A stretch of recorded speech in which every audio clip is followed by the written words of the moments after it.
Hey, everyone, welcome back to Four Wheels Empire. Today, we're tackling the P2185 trouble code, engine coolant temperature sensor to circuit high. If your car is running hot or throwing a check engine light, stick around because I'll show you how to diagnose and fix it. The P2185 code stands for engine coolant temperature sensor to circuit high. It's logged when the PCM detects electrical faults in the ECT circuit. Various issues could trigger the code, like a malfunctioning ECT sensor, a failing PCM, and a bad connection in the number 2X sensor. Overheating engine, fluctuating engine temperatures, poor fuel efficiency, coolant leaks, heater not working properly, illuminated check engine light, reduced engine performance, erratic idle, strange noises from the engine, steam or smoke from the engine bay. If you're experiencing any of these symptoms, it's time to take action.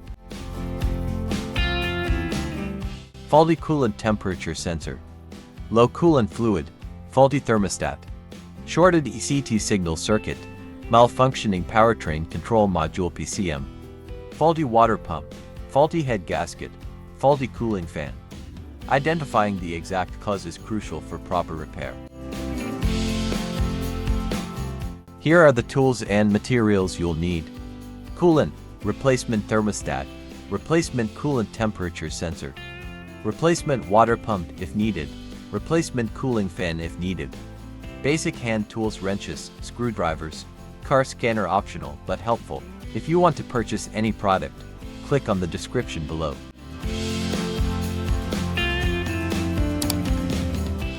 In most cars, the primary ECT sensor is installed near the thermostat. In the cylinder head, remove the ECT sensor from the engine. Use a multimeter to proceed a test on the ECT sensor. In ambient temperature of 68 degrees Fahrenheit, the sensor resistance is between 2000 ohms and 3000 ohms if you do not get a reading. This indicates that the ECT sensor is faulty and needs to be replaced. However, if the ECT sensor has a correct reading, then we will proceed method B. Engine coolant reservoir is often a translucent white bottle and the radiator is the large panel at the front of the car. Cool down the engine and remove the radiator cap. Locate the radiator lower hose. Place a container underneath the hose. Remove the hose and allow the coolant to drain. To better drain out the used coolant, start the engine and turn the temperature control to maximum heat. Closely monitor the coolant temperature gauge on your dashboard to prevent engine overheating. Once the used coolant is drained out completely, turn off the engine and replace the hose.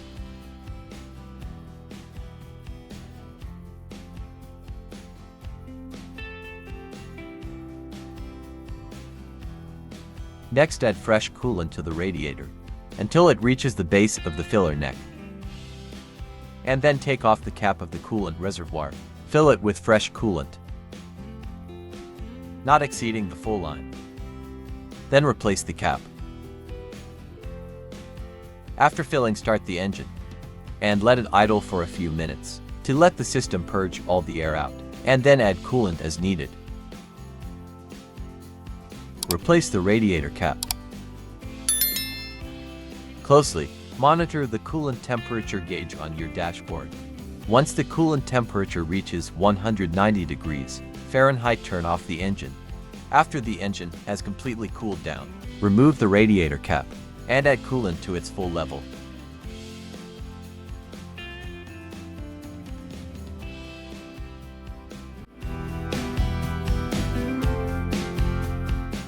In most cars, the thermostat is placed near the water pump.